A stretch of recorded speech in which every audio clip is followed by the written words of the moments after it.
Tēnā tātou katoa, ko Willow Salvador tōku ingoa, nā te manipoto, nā te tūwhareto, nā te Italian. I'm the CE for Tūwhareto Health Charitable Trust. Kia ora no te whānau. Noko nei ahau no te aroa i te tau tōku pāpa. No Ngāti Pikiao, Ngāti Kea, Ngāti Tuara, Ngāti Manawa hoki. I te taho tōku māma no te raroa, te uri o hina. And I'm the CEO for Korowai Aroha. Kia ora tātai. Tēnā no tātou katoa. Nō nei hoki au, no tūhaurangi, ki te taho tōku pāpa hoki no Ngāti Awa, no te teko, no Murupara, no Ngāti Manawa hoki. Nō reira tēnā no tātou. Ko au te tumuaki o Manukau Urban Māori Authority. Kia ora. Nō reira, ki tēnei tira mārei kura me ki. Tēnei kaupapa ara ko te Tūmanakohanga, and when we speak about aspirations and what is required to gather prosperity, health and abundance, tēnā pēr ka tīmata i a koe Willow. What has that looked like for tūwharetoa? So on Sunday when we arrived, I started thinking about the pathway, and unfortunately I flick on the movies on the motel and Straight Outta Compton comes on, so it was not helpful as far as trying to focus. But then yesterday, Whai Meripeka started talking about a vibrator, and I was like, well, maybe there's no holds barred, really. Maybe I can talk about Straight Outta Compton. But in order to aspire, you need to desire. When I first started with Tūwhareto Health, a couple of years in, I spoke to a young wahine, solo mum, and I'm a daydreamer. I've always been a daydreamer. I will go out on my hikoi in the morning. I'll have $1 million when I leave. I'll spend it in my head as I come around. I get so involved and caught up in my daydream, I'll sit there thinking, oh, I've got to go ring the travel agent. No, you don't have $1 million. Get dressed, get to work. So I've always been able to just want more. And so the young wahine I was talking to, and I said to her, what are your dreams? What are your hopes, your aspirations? Her response really will be in the back of my mind forever, because it made me think on things differently. She said, Whai, how can I dream when I can't even sleep at night because I can't feed my kids? I don't know if I can feed my kids tomorrow. And so what it taught me was sometimes you just got to shift your dreams a little bit. And it wasn't until 2.5 years ago when I was up at night, not able to sleep because I was scared the decisions I'd make in the pandemic plan that we're going, redoing and everything else for our organisation, would one of my decisions kill one of my mahi whānau? So it was, then she came back to me in my head and I thought, yep, now I get what she means. And sometimes you just need to shift your dreams a little bit. But you just having belief that there's better and that you can kind of, if you can visualise it or help, sometimes you just need to lift the darkness so our whānau can just live in the light a little until they can start shining their own light. Tēnā koe mo te rafakaro, Willow, and I know even yesterday Meripeka was also speaking about dreams and aspirations, as we have heard over the last couple of days, but being in that dark space of not knowing how we can support, even in our darkest times. Those were stark realities for many of our communities over the last 2.5 years, and no doubt there'll still be times as we move forward post-COVID, that we will have to deal with that. So thank you for sharing. Ka huri anai nei ki a koe Hariata, pia ngō whakaro? I've been thinking about this, and sometimes we see life as see what we do as a problem. We're trying to fix problems. But from my perspective, it's been great having this conference right now because I love celebrating us as being Māori. And, I think we were bold, we were courageous. That's how we got to Aotearoa. And we certainly came here for a better life. And I think our people need to remember that they come from really greatness. Their tūpuna fought for them to have Aotearoa. And I think we need to go back to our whakapapa and remind our people that they actually have DNA that is great. And we need to celebrate our Māoriness a lot more than what we do. I think for us, we're just going back to our wānanga stage and getting back to how we celebrate things as being Māori. I mean, it doesn't work in a perfect world where we're in an environment that's not totally Māori, but it goes back to give us some grounding and actually start from a really solid foundation, because our people it's been eroded from them. The community I grew up in is not the community that everybody grew up in. The whānau I grew up in is not the whānau that everybody grew up in. So I really would like our people to go back to be able to get some really basic foundations of what it's like to be Māori, and start again from that space. So don't be seen as a problem, because everybody's got a skill. Everybody has that natural ability. You know, Māori, we love people. We love to talk to people. We love to have conversations, and we're really into that nurturing and aroha.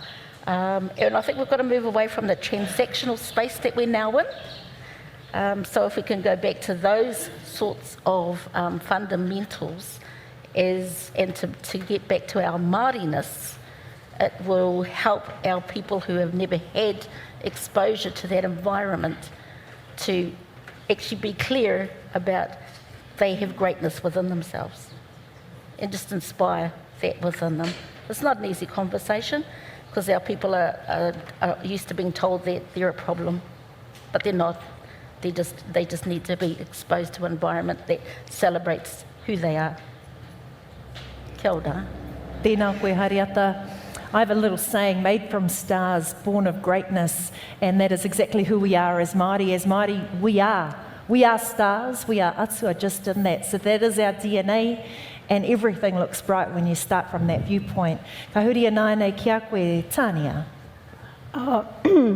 One of the disadvantages of speaking later in the program is everyone's got the people before us have given up such great ideas. And, I was thinking, I came here intentionally to talk about why we need to mine and unleash our Māori intelligence. And I was really encouraged when Kitty spoke about the Kauai Runga, Kauai Raro, because really, the Kauai Runga is about our Māori intelligence. And so I thought, that's fabulous. She's talking about that, because that's actually what I wanted to also talk about. And to really focus on mātauranga Māori, why we need to continue to expand our mātauranga Māori. I've been in this role as a CEO of Manukau Urban Māori Authority. We're in Mangere in South Auckland. We're across the various sector areas, and we've been there for about 38 years now, so some time. Although I've been there for 18 years in various capacities. More recently I set up the first Māori charter school in Auckland, and that was a challenge in itself, because there was a lot of animosity towards Māori initiatives in education per se, but also because it was politically a hot potato, particularly with the unions. So it was a real challenge, but what we wanted to do was to disrupt the flow of our people going from here to the wrong end of the spectrum. We're sick of it. We've been dealing with it for years and years and years. And so we decided that we really wanted to be great disruptors. And so we knew, that one of the most powerful ways to make changes with our people is through education, and particularly if it's mātauranga Māori based. Now, when we were starting our journey of setting up a charter school, the ministry said, no, you can't start up You can't be a kura kaupapa, but we're on a marae. It would be anomalous to be English medium school on our marae. No, because, you know, Te Kura Kaupapa Māngere is just down here, right, you know, arm's length away, and Arahea Stirling School is just over here, so you're in the middle. And I said, oh, okay. Well, can we be you have to be an English medium school? And I said, no, we're not going to be an English medium school, but we will be a bilingual school. And I will turn it so that we would, and try very hard to be a puna, you know, puna reo through our children. And then, just to make sure I really killed myself off in those early years, I set up an early childhood centre. And I get completely why you were talking about your early childhood centre, because it's fraught with many challenges, least of all getting staff, qualified staff, within the ministry's framework anyway, guidelines. So we set that up just to have a throughput.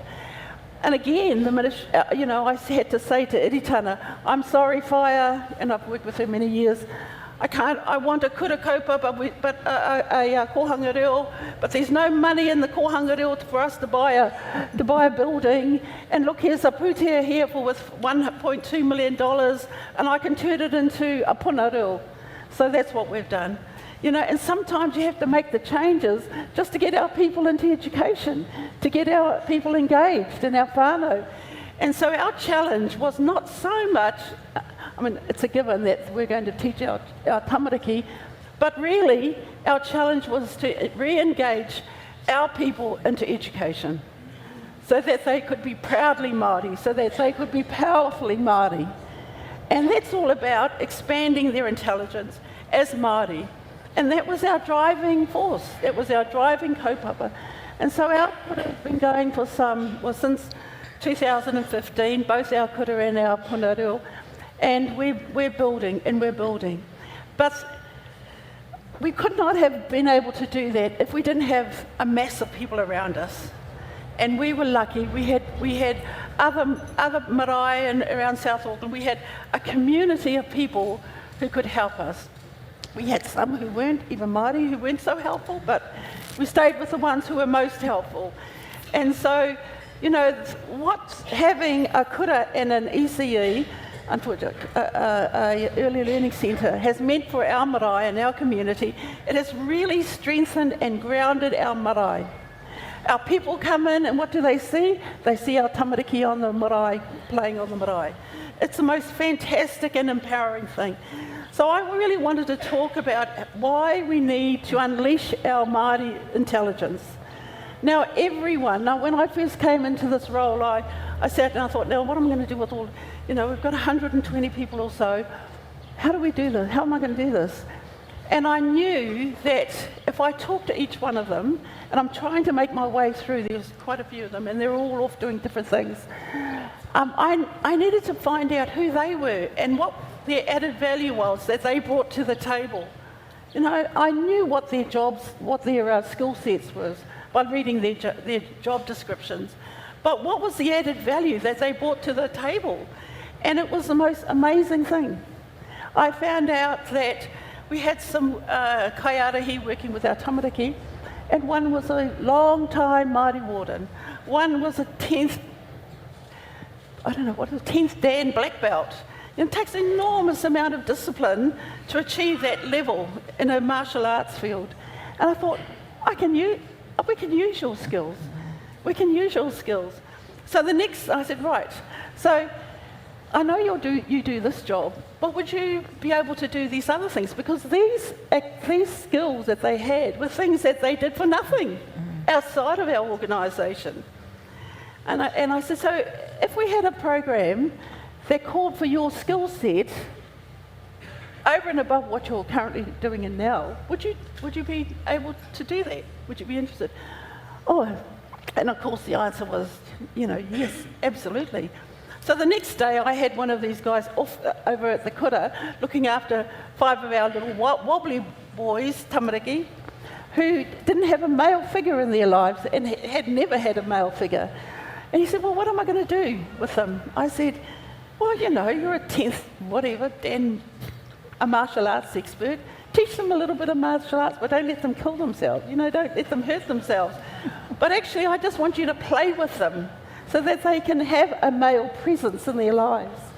So finding that added value, and I'll continue to do that. And it was just an amazing thing for me. At an individual level, it is an empowering thing for our staff member. And I've had some of our staff members telling me that they really liked being asked those questions, and nobody had ever asked them what was their added value. In fact, when I asked them what about it, some of these guys said, "What is that? What's that?" But when I told them, well, it's what you do if you didn't get paid, what you love doing, and then it was a mine, you know. It was just a fabulous thing.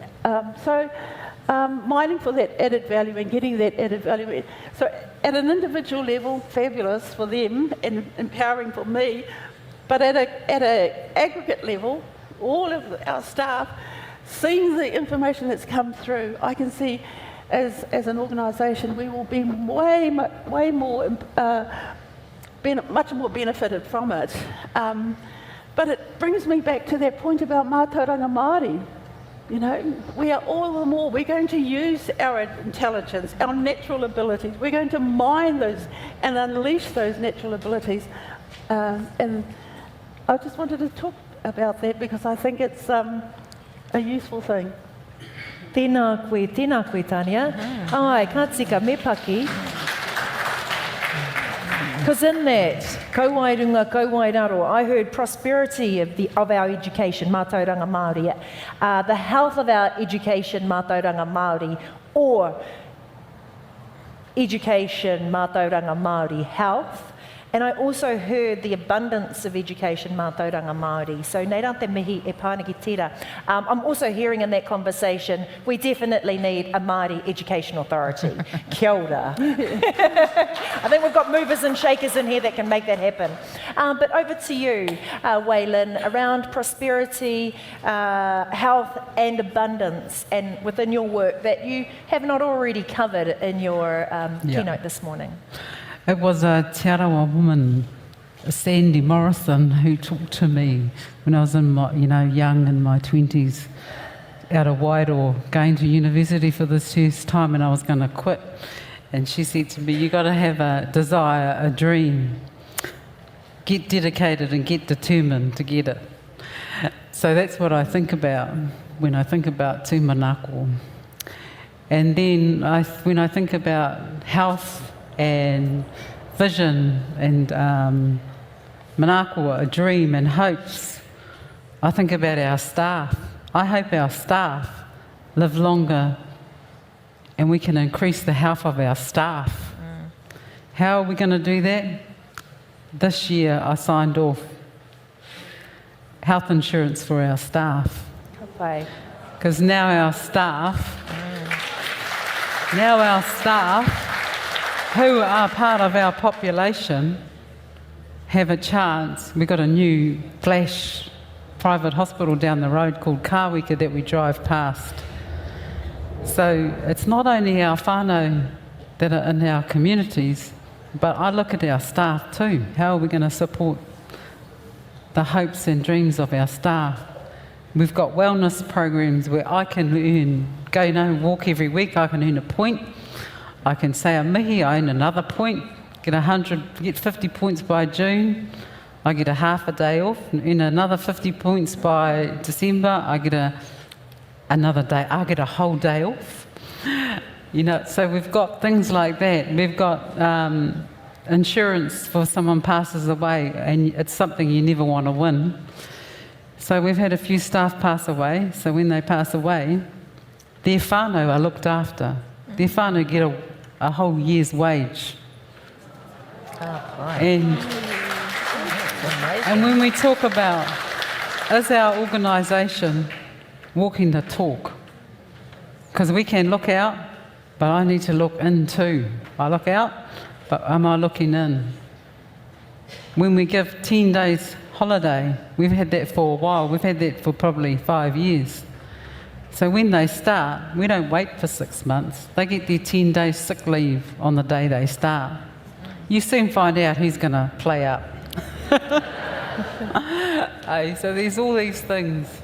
And Whānau Ora provides, practical things for whānau. As you all know with Whānau Direct, some people just want a fridge. Let's hope they don't put it up on boycott online, But, they want a fridge. They want a car repairs, simple things. And to me, that's Whānau Ora. We do, other things I don't want to talk about for our staff, other good things. And our staff have got a dream too. If I sat here and said, what's one of your dreams for the year? What's my dream? I never dreamed I'd be sitting in a CEO seat, growing up in the street called the Ghetto in Wairoa. Never, ever dreamed. But somewhere along the line, I had to, I've been a user of services. I've had to get my shit together so that I can dream. When I grew up, we used to have this thing called athletics races, and because me and my sister were quite quick at running, we didn't get put on the start line. We got put behind the start line. I don't know if you fellas remember those days. We got put behind the start line, and then we would get told go. So we had to catch up to everybody else, and so that's when I was growing up. That's what it was like. And so I always had to try and catch up, always had to try and get to ground zero. Probably what brought me to working in prisons, ACC counsellor, because you've got to start with yourself. If we don't have a dream for ourselves, how the heck can we dream for our whānau? And how can we dream for our organisation? Kia ora. Kia ora. Tēnā koe, Waylyn, and I think even in just your sharing about athletics days, for those of us that do remember, I couldn't help but think, yes, that was me, but I couldn't help but think that was all of us in this room, because for how long have we tolerated starting behind the starting block? So no longer will we tolerate that. Koera no hoki tō tātou kaupapa o te Tūmanakohanga. Now, actually, you touched on one of our questions. We do have a question up, which is our time for questions, and it came about during your session, Waylyn, and it asked, were you able to retain all the extra kaimahi you employed to assist with the pandemic post-lockdown? And I'm just wondering, whilst we're talking about Tūmanakohanga, we have had a growth across our services during this particular time. So I might actually allow that to be part of our leading pātai for your organisations. And I'll start with you, Hariata. How do you manage to maintain, retain? Tira tūmoahuatanga o te Tūmanakohanga, i waenga i ngō kaimahi. It is, and it's really, we've got a competitive environment at the moment, because everybody is looking for staff, and I sometimes think that we haven't got enough Māori to fill all the positions, because everybody's looking for good Māori staff. And we've grown our staff to be really excellent. And the Whānau Ora diploma has been wonderful for our team to be able to grow into that role. And also, I think through COVID, we managed to bring in a workforce that we would never have had before. It's a young workforce. Most of the workforce that have been in our health sector have traditionally been middle-aged or older. But COVID gave us the opportunity to bring in a younger workforce, because we needed them for different aspects of the roles. So, our screening, our traffic management, doing the CIR, the administration. We've had some young ones come into the workforce, and they've just been stars. They've just been gold. So we do want to keep hold of them. And as we've lost people to other areas, they've moved on, they've progressed, we've actually been able to backfill a lot of our positions with these gold stars and treasures that we've found along the way. But now we're getting down to the hard part, because with COVID starting to wane a little bit, we know that we've got some surplus there. So for us, the next stage is actually how can we look at alternative employment within Korowai for them. So that's probably an area that we want to develop further. And I know that there's a few other organisations that are having that same kōrero.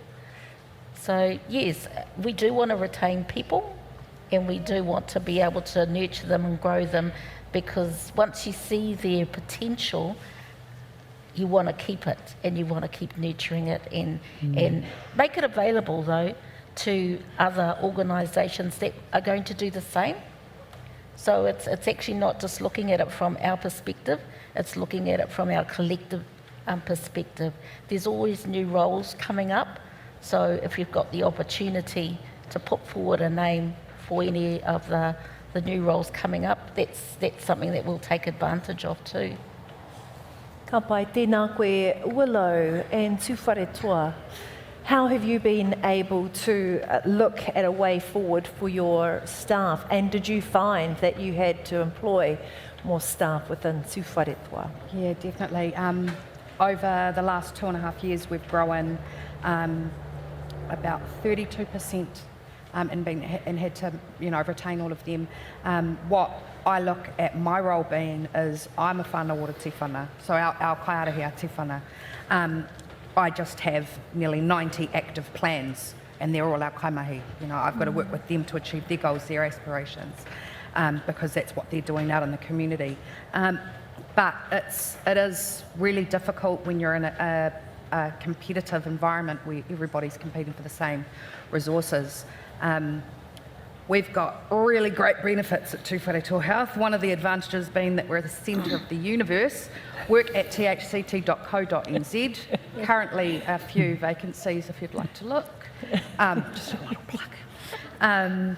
But yeah, really, really exciting times, really positive times with the stats and stuff that John brought up. And I was speaking with Whaimā, our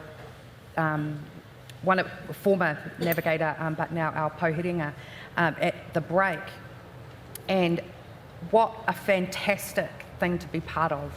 And again, we're going to have young moko who are going to look at today, yesterday, this time, and be so proud that their nan, koro, their whānau were involved in this moment in time. And so therefore they'll have those role models to look to and say, well, my nan was part of that.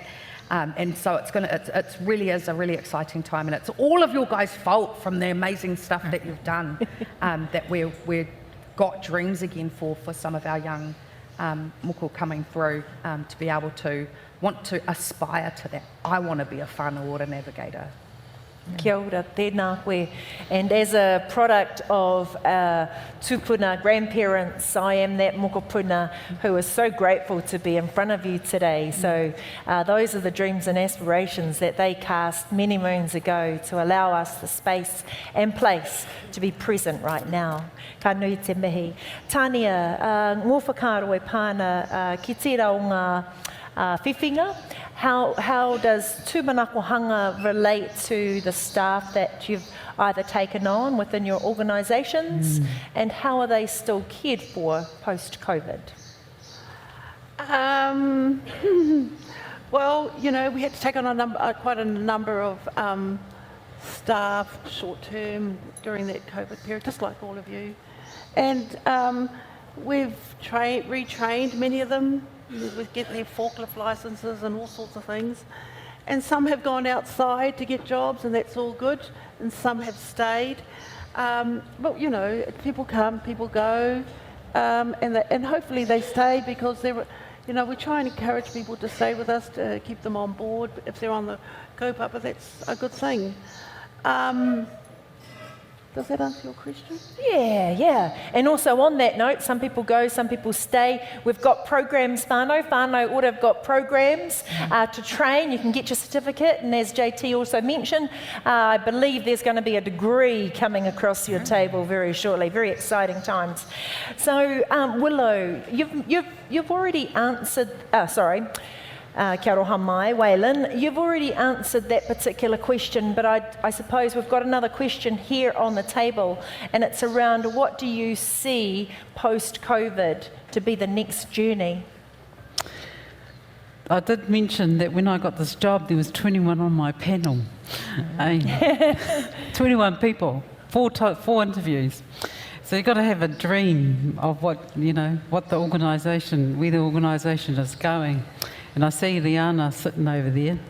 So for the last year and a half, one of my desire for our organisation is that we have an organisation that started off as excellent, but an organisation of excellence. And it's now an organisation of quality and excellence. What does that mean?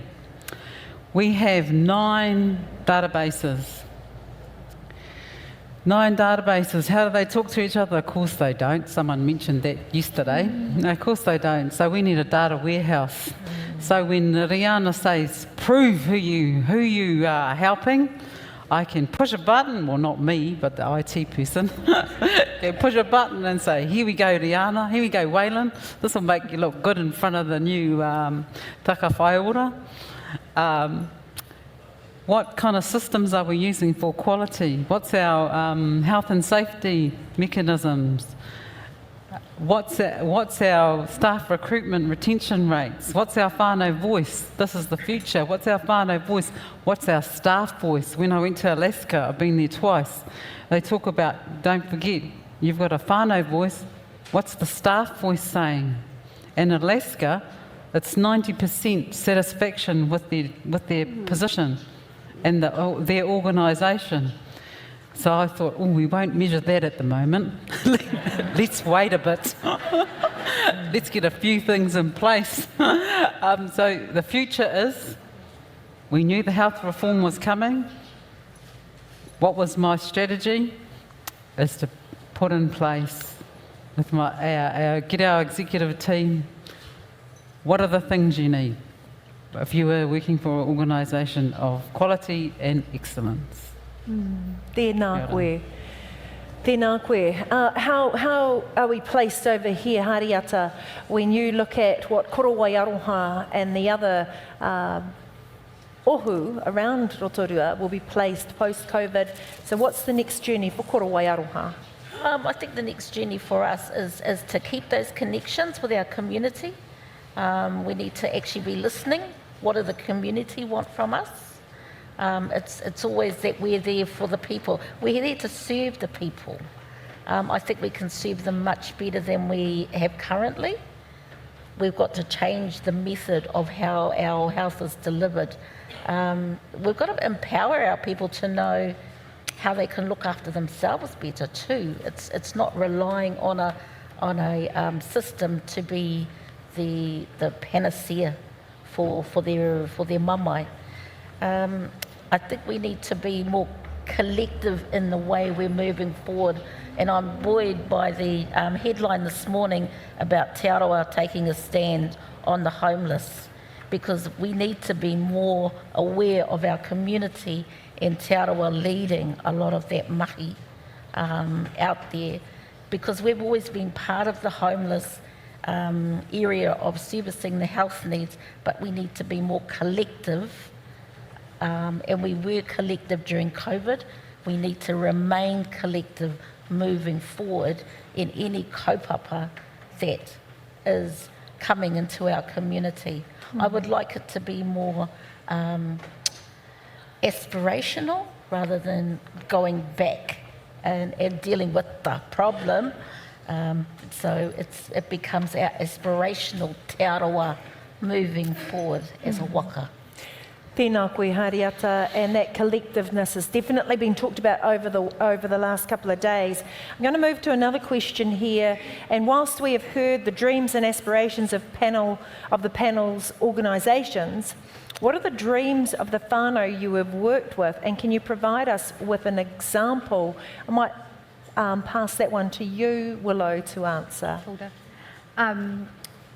We had a gentleman who came to us and he was angry at the world, all sorts of different things going on for him.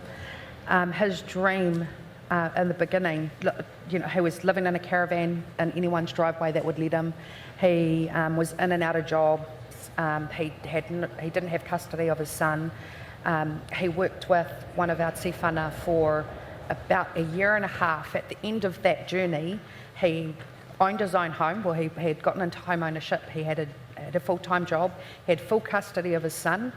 And when we asked him, did you achieve your goals, your dreams, what going into this, he goes, yeah, I can now read my son a bedtime story. All of that other stuff didn't matter. It was great that it had occurred, but what was important to him was being able to read his son a bedtime story. And working with other organisations and all sorts of different things over the years, never picked up that he was illiterate. And so this is why he was angry in the world, because he didn't understand the world. But working with that tiwhana, he was able to build a relationship, build that trust, and be able to share what was really going on. And part of all of that was to be able to read his boy a story at bedtime, which you don't pick that up in the beginning. You don't, unless you really gain the trust to be privileged enough to hear their story. You wouldn't know where you're working. So yeah, it does. It changes for everyone that you're working with. Who are we to define what their dreams are? Kia ora. And within that, I also hear another story around literacy and the importance, once again, of tēnei tūmanakohanga o te Tūmanakohanga. That's assuming our whānau can read.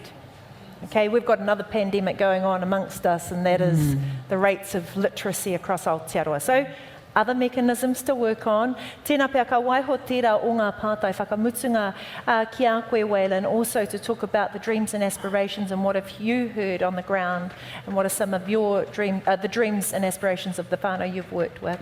So one of our, I used to work, I still do at times, work in the prisons out at Hawke's Bay Regional Prison, and the dreams the guys have is usually around, oh, miss, I'm going to get a job, because those who've worked in the prison, they call you miss.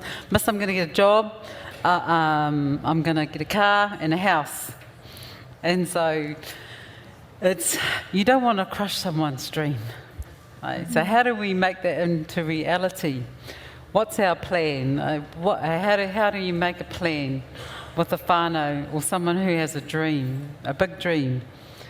And then I say, oh yeah, how much do you think you're going to get? And they go, oh, about 60, 70,000. So they have big dreams, these fellas in prison.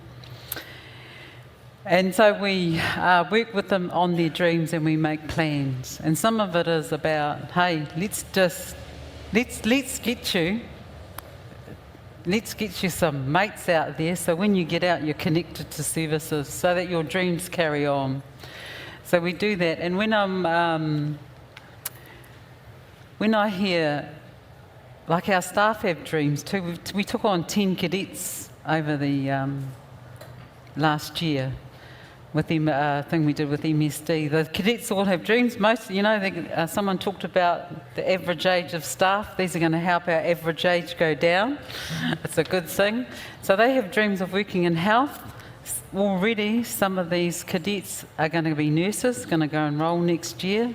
We're looking at things, we're looking at bringing on some new cadets, 5 new it's actually, if you're going to talk to MSD, it's health apprentices. So we're taking on some new health apprentices, and their dreams are to work in health. And so they want, how do we practically help them? We've got a 200 K scholarship that we give out to our staff, and they've got to reply, they go in front of a panel, they have an interview. So it's all, yes, I can talk about being at the front line, because I still do some of that work, because that's my background, that's my passion. And then I can talk about how do we get the dreams and goals of our staff and our workforce. Tēnā koe. Well, nei rā te mihi kia koutou. I actually just had a moment listening to you there about the dreams and aspirations of those not only in prison, but those that you've worked with also across your community. And I couldn't help but think, okay, elephant in the room for me is about those of our whānau who either chose not to be vaccinated, who also chose for their own reasons to not be vaccinated and therefore lose their job, lose their income, lose everything that they knew to be who they were. Therein lies another space around education, because obviously we've also been a country and the world has been, I suppose, disinformation comes to mind, misinformation comes to mind. I think there's also another part of Whānau Ora's progress moving forward about how we start bringing our people on board. We're not saying they were wrong, we're not saying we were right either, but it's about what do those educational packages, Whānau Ora packages look like to help bring our whānau along with us too, because this journey, whilst many of them lost their jobs, as you've mentioned, Waylyn, they're still our whānau at the end of the day. And we've seen our own whānau split during the conversations, largely due to social media. But there are things too, whilst I've listened to our wahine mare kura talk about this morning that have resonated with me about those of our whānau that weren't quite on this page or the journey that we've been on over the last 2.5 years. Nō reira, paki mai ki ēnei o a tātou nei wahine rangatira,